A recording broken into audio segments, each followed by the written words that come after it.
El exilio es la situación humana más desgarradora y más conflictiva y más difícil.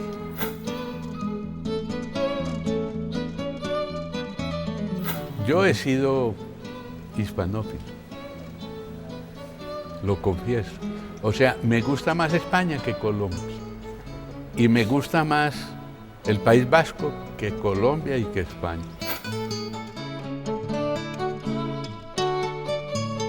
Carlos tenía una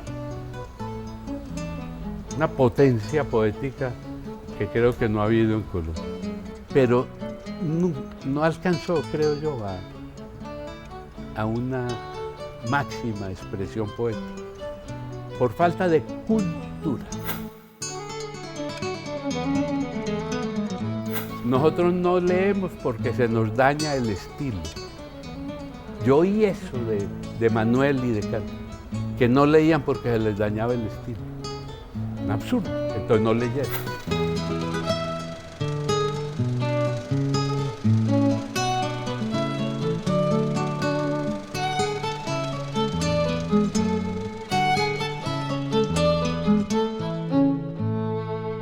Aguirre, vos te fuiste en septiembre de 1987 de Colombia y volviste. Me fueron. Te fueron. Y volviste en el 1990. En julio del 90. No hemos hablado hasta ahora de esa experiencia, de tu vida en España y de tu vida en Madrid durante 3 años. El exilio es la situación humana más desgarradora y más conflictiva y más difícil. Nadine Gordimer decía, la escritora surafricana, que tolerar el exilio es algo heroico. Vos tenías 60 años. Yo tenía 60 años, me fui solo. Por fortuna tuve, porque el exilio con hambre sí no lo aguanta. Y yo tuve el apoyo de diversas personas aquí en Medellín y en Colombia. Entonces tuve bienestar económico, es decir, no pasé dificultades y eso ayuda mucho. Pero no quise trabajar, o trabajé en traducciones, pero en forma esporádica. La mayor parte del tiempo me pasé, y fue una época muy linda por eso, en el ocio creador. De levantarse uno por la mañana y saber que no tiene que ir a cumplir horario y que no se encuentra con ningún lagarto en la calle. Y empezar a conocer una ciudad a fondo, y eso fue lo que hice. Conocer Madrid, me montaba en el metro y me iba hasta la última estación. Me sentaba en los cafés, ver Madrid y absorberla. Y yo creo que Madrid, por ahí dicen que es la segunda patria. No, la primera patria no es España, es Madrid, para mí. Pero entonces es una situación paradójica, porque vos estás en una lista de amenazados. En un café te dan la bendición y te dicen que te van a despachar. Sí, me dijeron. Pero te vas para un sitio que era ¿qué? Como agridulce. España, Madrid. Sí. No, yo he sido hispanófilo, lo confieso. O sea, me gusta más España que Colombia. Y me gusta más el País Vasco que Colombia y que España. O sea, no era un país agridulce. Madrid es una ciudad encantadora. Pues el verano y el invierno son muy fuertes. Pero los cines, y en ese momento que había ya pasado hacía años el franquismo, Madrid desde 10 años atrás tenía un resurgimiento en todo orden.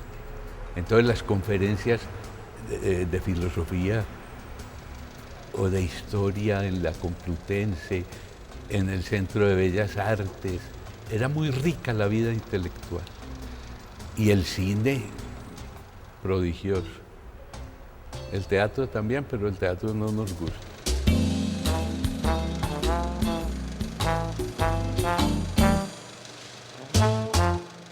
Yo pienso esto, que si a mí me preguntan cómo caracteriza usted a Alberto Aguirre, es una personalidad para mí muy atractiva, lo admiro profundamente. Yo diría esto: no hay en Colombia un hombre más libre que Alberto Aguirre, porque lo que dice, lo que piensa, además está a tono, acompasado con su modo de vida.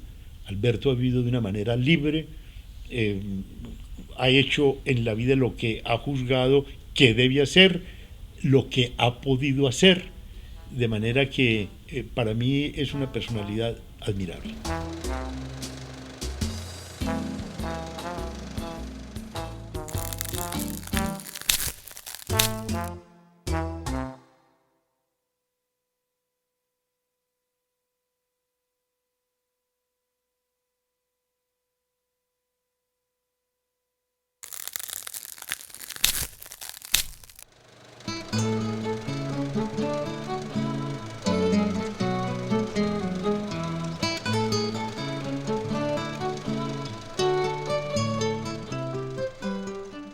Entonces, visto desde ahora, es un exilio bueno. Sí, para mí fue una experiencia grata en globo, y creo que había momentos de angustia.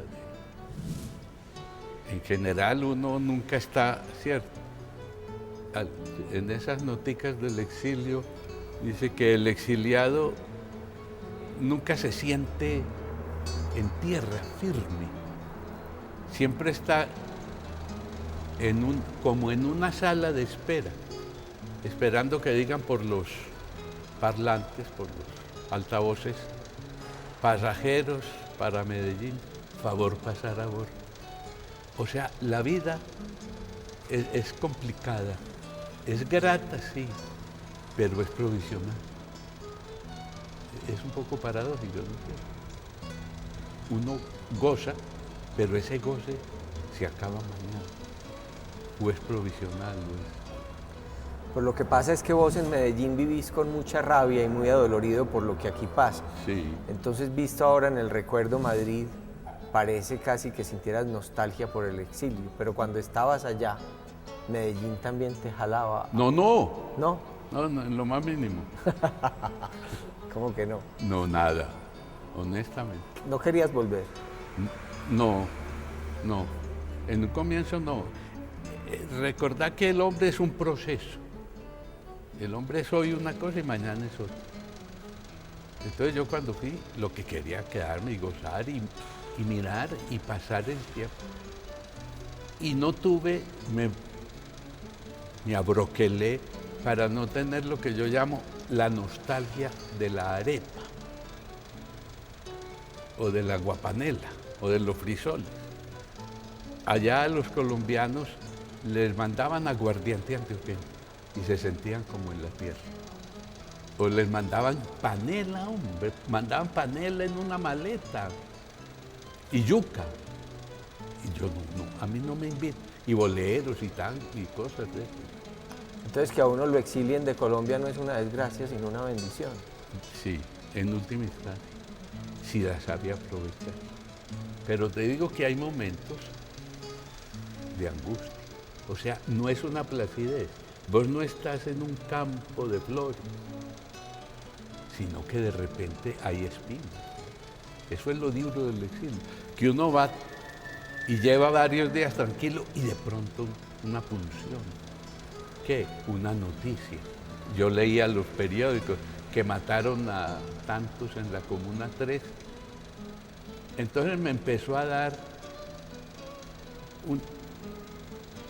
digamos, una especie de remordimiento, de no estar viendo lo que pasaba en Colombia y sufriendo como quien está a la orilla del río y ve pasar las cosas. Entonces por eso me vine. ¿Por qué? Porque estaba ausente de las tragedias y de las luchas cotidianas de la gente. Ahora, ¿a qué? A mirarla y a escribir eventualmente. O sea, el exilio no es un paraíso, pero tampoco es un infierno. Eso depende de cada uno, también de las fortalezas.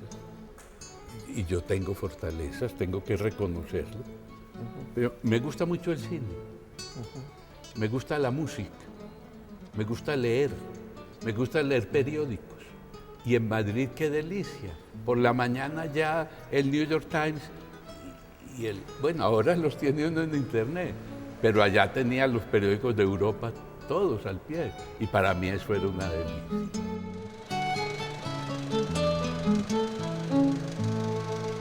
Cuando él se exilió, cuando él salió a España, yo yendo a festivales europeos, una vez viniendo de Cannes y otra vez que iba para San Sebastián, compartí 2 años los momentos más intensos de mi amistad con Alberto, porque yo llegaba, lo buscaba y nos quedábamos 3 días completos, desde las 9 de la mañana, en que nos encontrábamos en una cafetería, él con los 3 periódicos, tomando su primer café, seguíamos, almorzábamos juntos, nos íbamos a cine a las 4, nos íbamos a cine a las 6, a las 8:30 de la noche nos tomábamos ya un vino o una caña y a las 9:30, 10 nos despedíamos.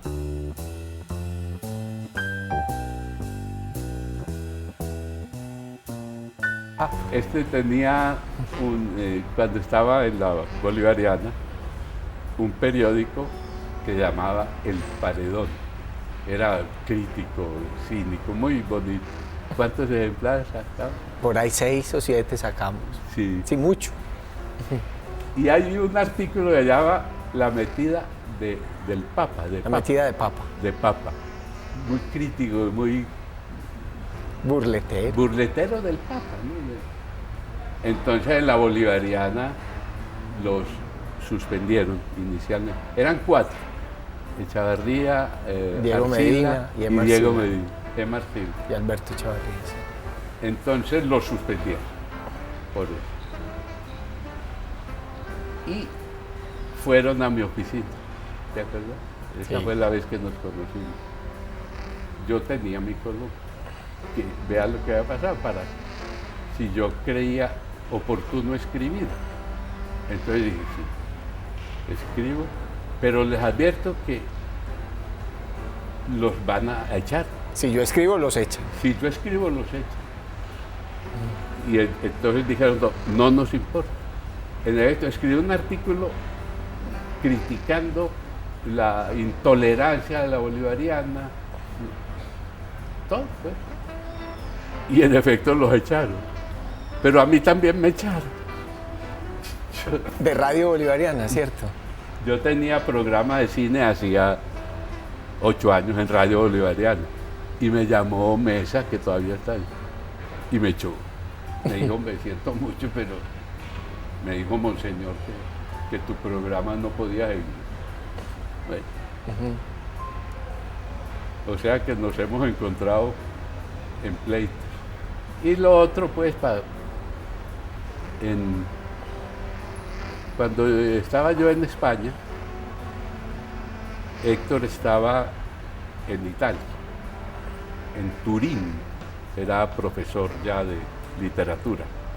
Entonces pasé 8 días, me invitaron, pues, fui para allá. Y estuve 8 días. Un amigo de él le prestó un apartamento. José Manuel Martín Morán, sí, Sí. en español. Porque a mí no me gusta dormir en casa ajena ni con muchachitos chiquitos por ahí. Entonces yo dormía. Y allá en el apartamento de pues esto fue en el año 88. 88. Pues así es. Un día me dijo, hombre, yo estoy escribiendo. Pues yo no sabía, ni había publicado nada en su vida. No es cierto, no había nada. Yo estaba escribiendo y como muy tímido y muy inseguro, ¿no? Todavía estás inseguro. Entonces, léelo, eran cuentos, ¿no es cierto? Sí, cuentos. Entonces, me acuerdo mucho, él se quedó en la cocina y le dije, quédate aquí. Y yo me fui para la sala a leer. Por ahí 1 hora, leyendo todo despacio. y nos tomamos tal vez estaba tomando alguna cosita. Y cuando terminé la lectura, fui donde y le dije, te jodiste, porque vos sos escritor. Y esa es una vida amada. Ese fue mi bautismo. Ese fue el bautismo.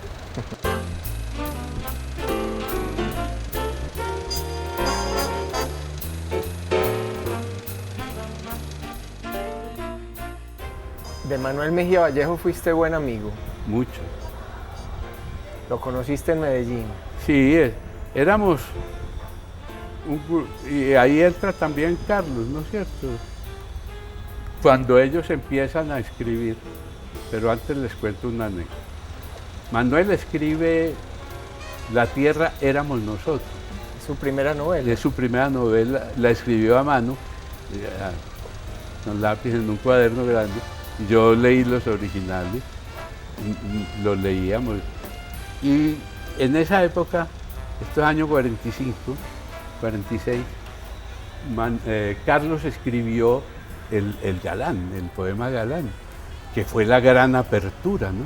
Porque en Bogotá se había empezado a publicar la revista América, dirigida por Germán Arciniega, que era muy importante, pues era muy bien hecha, fue la mejor revista literaria. Entonces Carlos y nosotros, pues todos lo hacíamos juntos, le mandamos a Arciniega el Galán y lo publicó en el segundo número. Entonces para nosotros, pues para Carlos, es que vivíamos en unidad, fue la gran victoria. Y Manuel escribió y se publicó por entregas. No, entera. Ah, pero no en la revista América. No en la revista. Ajá. Aquí la publicamos entre todos. ¿Poniendo plata o qué? Sí. No, doña Jesucita Vallejo, una tía de él, que era muy rica, puso la plata. Ah, una que pintaba. Que pintaba Jesús.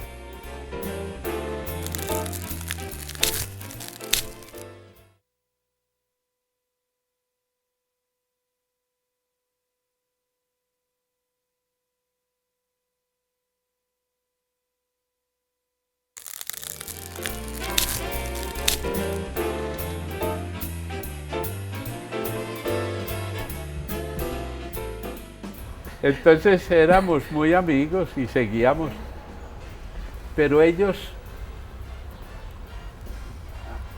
Carlos, Carlos y Manuel. Carlos tenía una potencia poética que creo que no ha habido en Colombia. Y escribió muy bellas obras, ¿no es cierto? Pero no alcanzó, creo yo, a una máxima expresión poética, por falta de cultura. Cultura en el sentido latino de cultivar. Me acuerdo de lo que decía Miguel Aceves Mejía, que se dedicó al trago, a beber y todo, y compuso un corrido que es muy famoso. Yo tenía un chorro de voz y se me convirtió en chisguete. No lo viste en México, eso es muy famoso. ¿Por qué? Porque el chorro de voz que tenía Miguel era tremendo, pero se descuidó y se convirtió en chisguete. Esa metáfora la aplico yo con mucho dolor a Carlos porque yo lo quiero. Digamos un término romántico, de poco uso ya, el estro poético de Carlos es inigualable. Es decir, en Colombia no ha habido de eso. Hay un prólogo de Neruda que escribió para Despierta Joven América en el 50, que estuvo Carlos en Chile. Entre otras cosas dice Neruda: la poesía colombiana despierta de un letargo adorable pero mortal. Ese despertar es como un escalofrío y se llama Carlos Castro Saavedra. y en otra parte, porque allí imperó siempre el riguroso mármol y el pétalo celeste, que pues es la expresión de un poeta y es lo que ha pasado en Colombia, porque Valencia es el riguroso mármol, ¿no? Sí. Y siguen siendo, Roca es mármol. Roca es mármol. Mármol de Yarumal, que es muy... El mármol de Yarumal no es el de Carrara, ¿no es cierto?